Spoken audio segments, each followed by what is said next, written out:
Hi, I'm Xavier, active duty medic. We're going to be learning about the tourniquet conversion process. When you encounter a casualty that is bleeding from a limb that has been controlled by a tourniquet, and you assess the wound to be amenable to a hemostatic or pressure dressing, as well as expecting an extended evacuation period, a tourniquet conversion should be completed. Limb tourniquets and junctional tourniquets should be converted to hemostatic or pressure dressings as soon as possible if three criteria are met. The casualty is not in shock, it is possible to monitor the wound closely for bleeding, and the tourniquet is not being used to control bleeding from an amputated extremity. Every effort should be made to convert tourniquets in less than 2 hours if bleeding can be controlled with other means.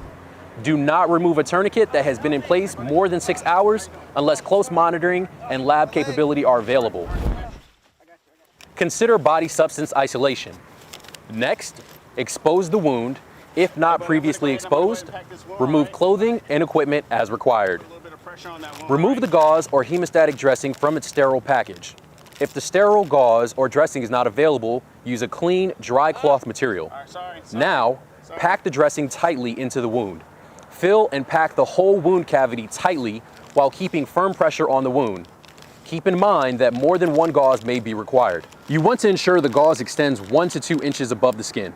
If the gauze does not extend 1 to 2 inches above the skin, use additional gauze. If a penetrating object is lodged in the casualty's body, bandage it in place. Do not remove the object. Next, remove the pressure bandage from the pouch and packaging. Place the pad or bandage directly on the wound, or any dressing previously applied, continuing to apply direct pressure. If the bandage has a pressure bar, insert the elastic wrap completely into the pressure bar. Pull the bandage tight and reverse it back over the top of the pressure bar, forcing it down onto the pad. Then, wrap the pressure or elastic bandage tightly around the extremity, focusing pressure over the wound and ensuring that the edges of the pad are covered.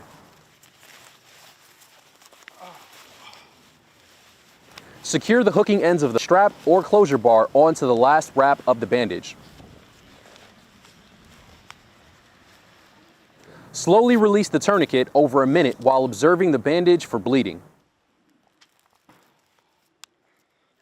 Convert tourniquets in less than 2 hours if possible, but do not remove a tourniquet that has been in place for more than 6 hours unless close monitoring and lab capability are available. No bleeding. If bleeding reoccurs, reapply the tourniquet, ensuring bleeding is controlled and the distal pulse is absent. All right, man, you're looking good. Your leg's not bleeding anymore. Lastly, document all findings on a DD Form 1380 TCCC casualty card and attach it to the casualty.